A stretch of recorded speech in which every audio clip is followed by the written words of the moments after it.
नमस्कार आमी doctor major Narayan Bhattacharya आसल हेल्थे आपनादेर सकलके स्वागत। आज के आमरा आमादेर जे हेल्थ सेटा तो आमरा अलरेडी डिसकास करछिलाम। आज के आमादेर मेन डिसकाशन थाकबे आमादेर पुरो जीवन सम्पर्के। जीवनेर आमादेर 10टा दिक आछे, सेई 10टा दिक आमी आज के आलोचना करते चाई। तो 10टा दिक एकसाथे आलोचना करा जाबे ना, आमादेर भिडियोगुलो अनेक लम्बा लम्बा हये जाच्छिलो, सेई जोन्नो आमरा एखन डिसाइड करेछि जे आमरा छोटो छोटो करे भिडियो करब। तो आमी एई 10टा दिकके 10टा भिडियोर मध्य दिये आपनादेरके बोलबो। तार मध्य फार्स्ट भिडियो आपनारा देखतेई पाच्छेन, सेटा हच्छे फार्स्ट भिडियो हच्छे आसल हेल्थ। तो एई आसल आसल कथाटाके आपनादेरके खूब सुंदर करे बुझते हबे। आमी डिटेल्से आसछि, तार आगे जेटा आमरा आलोचनाते जेते चाই सेटा हच्छे आसल माने हच्छे art and science of life, ABC of life. ABC आपनारा प्रत्येकेई जानेन, एबीसी माने हच्छे प्राइमारि नलेज। कोनो किछु जिनिसेर प्राइमारि जे प्राथमिक ज्ञान ताके बला हय ABC. So ABC of life कि आछे सेटा आमरा जानबो। एबीसी अफ लाइफ आमी प्रत्येकटा वार्ड एखाने इम्पर्टेंट, प्रत्येकटा लेटार इम्पर्टेंट। आमी प्रत्येकटाके आलादा आलादा करे खूब सुंदर करे बोझाबार चेष्टा करब एबं आमादेर जीवने এই প্রত্যেকটা ওয়ার্ড বা প্রত্যেকটা লেটারের কি মিনিং আছে আমরা বুঝতে চেষ্টা করব। যদি আমরা এটা বুঝতে পারি তাহলে আমাদের পুরো লাইফকে বোঝা হবে এবং লাইফের 10 দিক আমরা বুঝে ফেলব। তখন আমাদের জীবন খুব ইজি হয়ে যাবে, আমরা খুব সহজে এই জগতে বাঁচতে পারবো যদি এই জ্ঞান আমাদের আসে।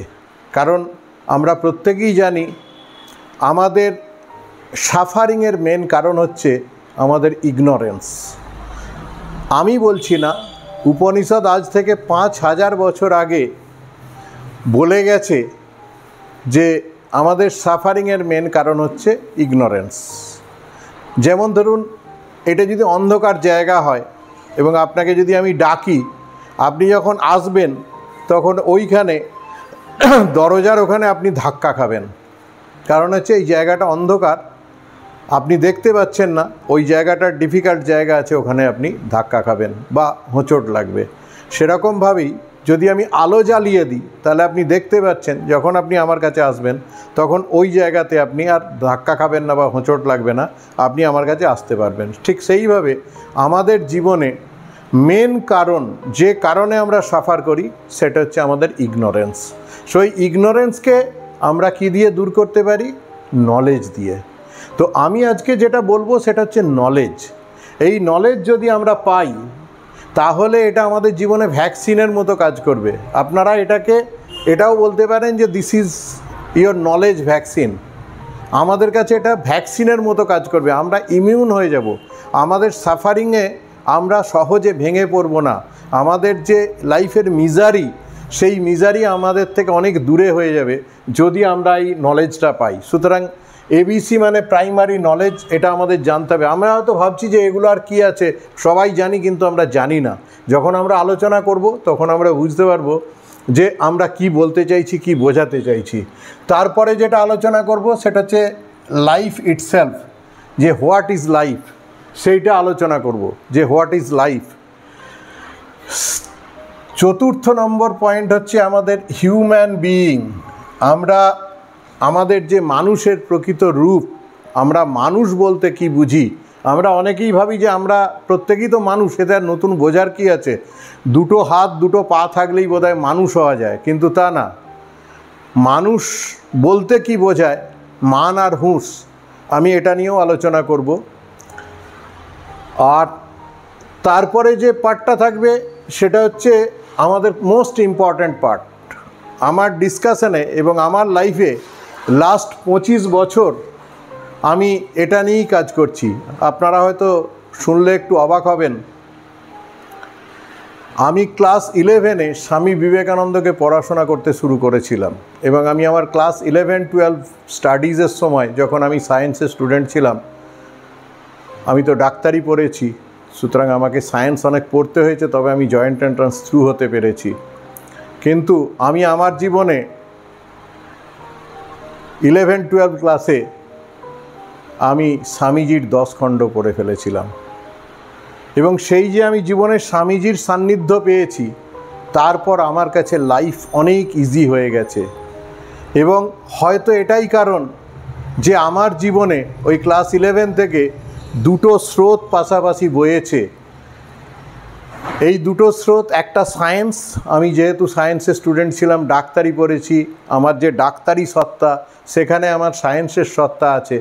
আর একদিকে স্বামীজিকে আমি ক্লাস 11 থেকে ফলো করেছিলাম, সেই জন্য সেই সত্তাটা, যেটা আমরা অন্যভাবে বুঝি যে স্পিরিচুয়ালিটি, সেই স্পিরিচুয়ালিটি। সুতরাং এই দুটো স্রোত হয়তো মার্জ করে গেছে আমার মধ্যে, এবং যেটাই হয়তো আমি আপনাদেরকে দিয়ে যেতে চাই। আমার বয়স হচ্ছে, আমার লাস্ট 25-30 বছরের এক্সপিরিয়েন্স আমি আপনাদেরকে শেয়ার করে যেতে চাই, কারণ আমি নিজে ভীষণভাবে উপকৃত হয়েছি। আমার জীবন পুরোপুরি বদলে গেছে। যেহেতু আমার ন্যাভিগেটর হচ্ছেন স্বামী বিবেকানন্দ, সেহেতু আমার জীবন পুরোপুরি বদলে গেছে, এবং আমার কাছে লাইফ অত্যন্ত ইজি বলে মনে হয়েছে, এবং অত্যন্ত আনন্দের জায়গা বলে মনে হয়েছে। আপনারা হয়তো অবাক হবেন শুনলে, আমি যতক্ষণ জেগে থাকি আমার মধ্যে ঝর্ণা ধারার মতো আনন্দের ধারা বইতে থাকে। তো এটা আমার স্বামীজির কাছ থেকে, ঠাকুরমা স্বামীজির আশীর্বাদে পাওয়া। কারণ আমি স্বামীজিকে পড়েছি, জেনেছি, বুঝেছি, লাইফকে বুঝেছি। সেই যে লাইফকে বোঝা, আমরা অধিকাংশ ক্ষেত্রে আমরা লাইফকে বুঝি না, সেই কারণে আমাদের এত সাফারিং। এবং আমাদের যে ব্রেন, সেই ব্রেনটা যদি আমরা অ্যামিবার থেকে হিউম্যান বিইং এই পুরো এভলিউশন প্রসেসটায় যাই, তাহলে আমরা দেখতে পাবো আমরা অন্যান্য ইতর প্রাণীদের চেয়ে শুধুমাত্র একটা জায়গায় আমাদের মেন ফারাক আছে, সেটা হচ্ছে আমাদের ব্রেন। ইতর প্রাণী পর্যন্ত যে ব্রেন আছে, সেই ব্রেনটা লোয়ার ব্রেন, সেই ব্রেনটাকে বলা হচ্ছে লোয়ার ব্রেন। আর আমাদের ক্ষেত্রে, মানুষের ক্ষেত্রে খুব স্পেসিফিক যেটা, সেটা হচ্ছে আমাদের আপার ব্রেন।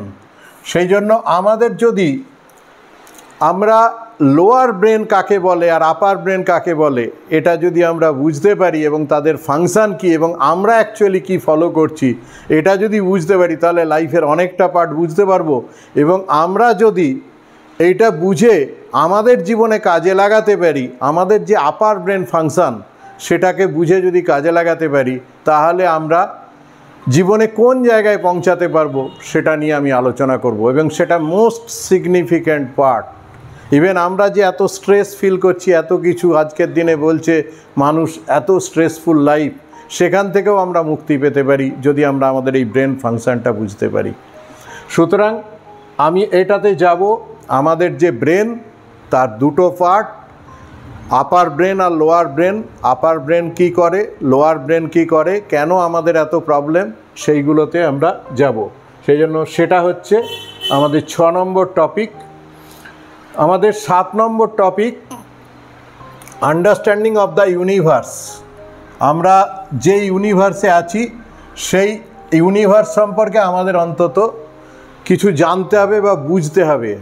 কারণ আমাদের জানা চেনা বোঝা এতটাই কম। আমরা অনেক সময় ভাবি বোধহয় আমরা খুব পণ্ডিত লোক, আমরা খুব বিজ্ঞ লোক, এবং আমাদের ইগো অনেক সময় এতটাই বেশি থাকে যে আমরা অনেক সময় কিছুই জানি না, কিছুই বুঝি না, কিন্তু নিজেদেরকে অনেক পণ্ডিত বা জ্ঞানী মনে করি। ইভেন আমাদের সামনে ইগো একটা কয়েনের মতো হয়ে থাকে অনেক সময়। ইগো হচ্ছে এমন একটা প্রবলেম, যদি কারুর ইগো থাকে, আমি তো বহু মানুষকে দেখি, শিক্ষিত অশিক্ষিত সবার মধ্যে এই ইগো হচ্ছে সবচেয়ে বড় একটা প্রতিবন্ধক, যে কারণে আমরা বেশি দূর আগাতে পারি না। যেমন সূর্যের দিকে যদি আপনি একটা কয়েন নিয়ে দেখেন, তাহলে দেখবেন সূর্য পৃথিবীর চেয়ে কয়েক লক্ষ গুণ বড়, কিন্তু সূর্য ঢাকা পড়ে যায়। এই কয়েনটা দিয়ে সূর্য ঢাকা পড়ে যায়। ইগো আমাদের সামনে ওরকম একটা কয়েনের মতো। আমাদের যদি অহংকার থাকে, আমাদের যদি ইগো থাকে, তাহলে আমাদের জ্ঞান সূর্য ঢাকা পড়ে যায়, আমাদের মধ্যে আর জ্ঞান আসে না, জ্ঞানের আলোক আমাদেরকে আলোকিত করতে পারে না। সেই জন্য আমরা যতই আমাদেরকে পণ্ডিত বা জ্ঞানী বলে মনে করি, বেসিক্যালি আমরা মূর্খ। কারণ তার সবচেয়ে বড় উদাহরণ হচ্ছে, আপনি দেখুন যে আপনি একটা গাছের পাতার কতটুকু জানেন, আপনি আপনার এই দেহটার আমি আলোচনা করব, অবাক হয়ে যাবেন যে আমরা আমাদের সম্পর্কে কতটুকু জানি, কতটুকু।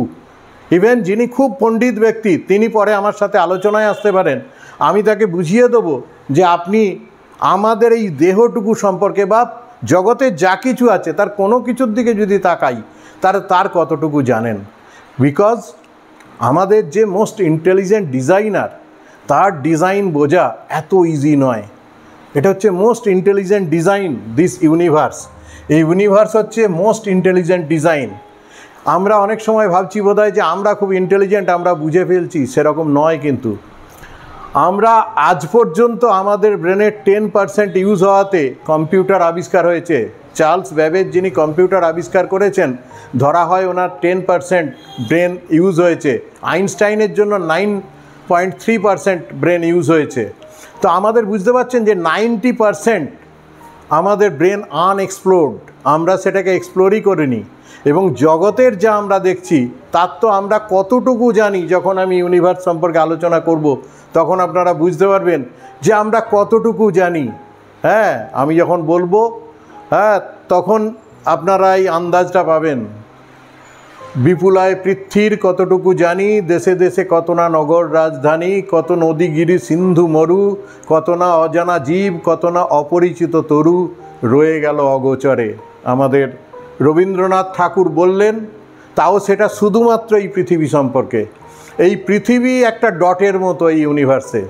আমি একটা ডট যদি দিই এই পৃথিবীর অবস্থায়, ইউনিভার্সে আমাদের পৃথিবীর অবস্থা এই ডটের মতো। সুতরাং বুঝতেই পারছেন যে আমরা কতটুকু জানি।